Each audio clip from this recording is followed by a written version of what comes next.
Hello, I'm coming to you today from a very rainy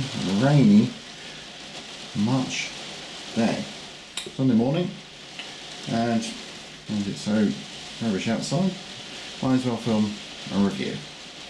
Okay. Yesterday I was at the Alexandra Palace show. Had a good look around, didn't leave till about 3 o'clock now, and got home pretty tired, near enough went straight to bed. But I did come back with something in hand. The NRM 1963 Flying Scotsman. Now this was announced actually a couple of years ago, and it's been delayed several times in fact. Now today I decided that I was going to get this review done and show you what this loco is all about.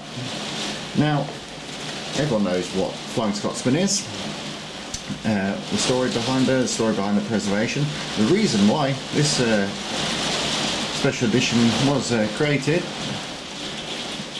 was to celebrate the 50th anniversary of her entry into preservation and the purchase by Alan Pegler.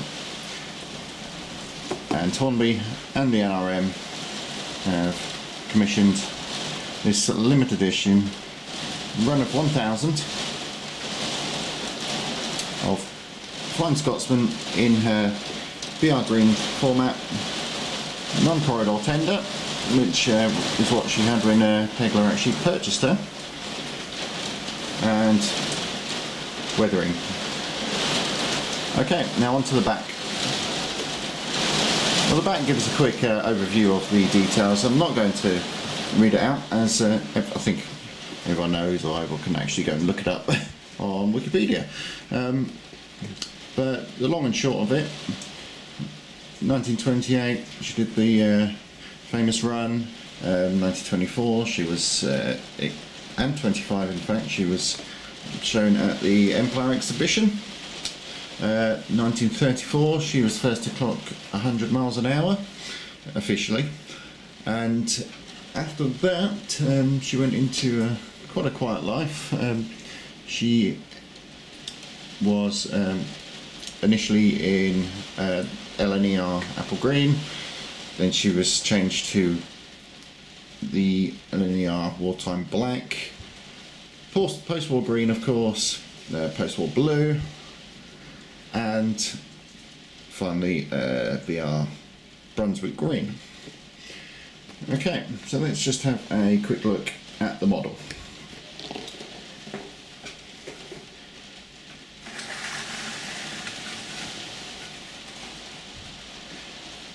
Now the interesting thing about this model is that she's been factory weathered, contrary to what she appeared in 1994, where in fact in 1994 she had a corridor tender. She did her runs on the preservation circuit at Llangollen, Neen Valley, etc. And so when Pegler purchased her, she had a non-corridor tender. She'd had a non-corridor tender since about 1937. She really didn't have the corridor tender for that long in her service period. But yes, this is her as per those last few runs. Because in the late 50s she was fitted with the double chimney, and in about 1961 this locomotive portrays her in the 61-63 period. Now in 1961 she was fitted with the German style smoke deflectors, which creates divided opinions, shall we say. But onto the technical specs of the model itself. If I just pick it up here, she has the modern A3 chassis. Now underneath you can see that she has the somewhat controversial, shall we say,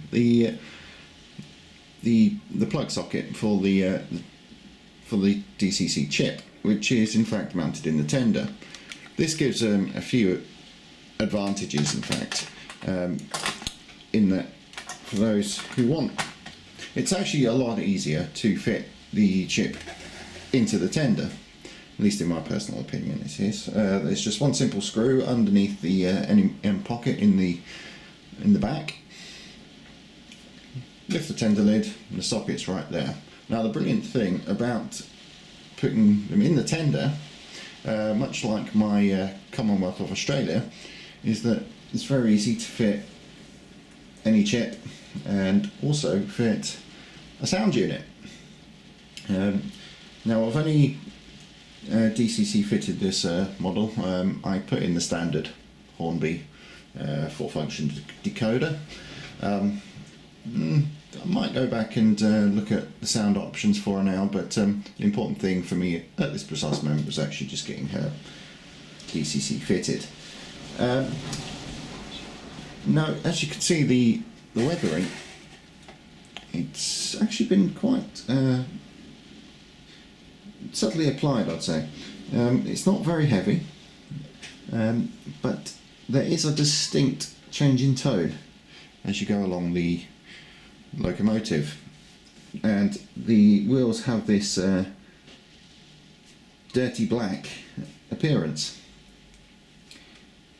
Now if I just rotate her around, as you can see, she has also the trappings of a 1960s era BR steam locomotive.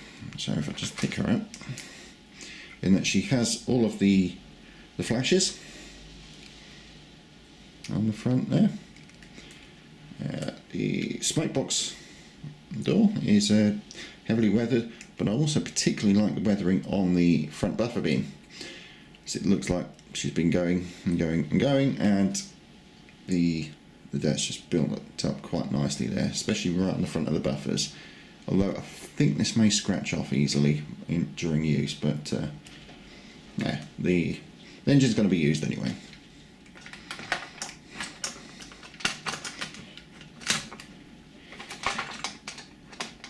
Put that back on the track there.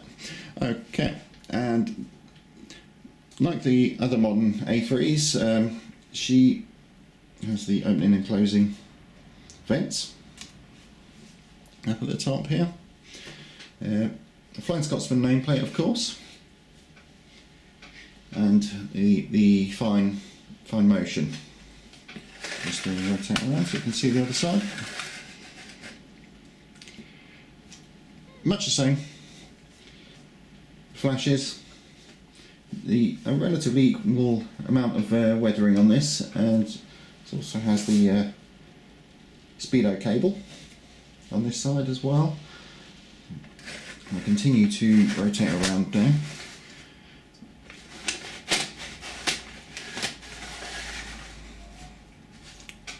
As you can see, the weathering is also, much like the front, it's also on the back of the tender as well. The warning flash is also applied. Now, as you can see, if I just bring that closer to the camera, you can see that it does actually have a fully detailed cab. Scotsman was, of course, left-hand drive by this period, and this has been correctly replicated in the model. Unlike the Prince Palatine model, which I've got, which is actually one of the few BR era right-hand drive locomotives.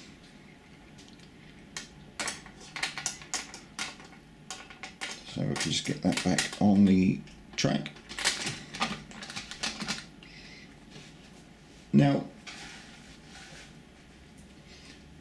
the price of the locomotives has in fact gone up recently, as most of us will well know. A few years ago, this probably would have cost around about £100, give or take £15–20. But the RRP for this was about 145, 155. I didn't make a note of it, haven't got it down, but it's roughly there and there.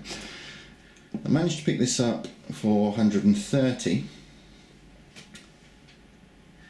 and to be perfectly honest, I think that's the way things are going to be going for the foreseeable future. The DCC chip, the standard Hornby job, I think can be bought for between 15 and 20 pounds. But other than that, she's actually a very fine model. Very glad I've got her and added her to my collection of Flying Scotsmans. I say that with plural. I've got about 4 now. A few more to add to it though, and I look forward to actually getting her running. Thank you very much for listening, and I hope you enjoyed this short review.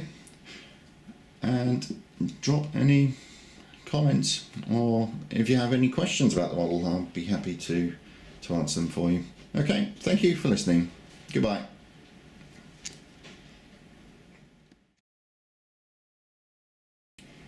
Just a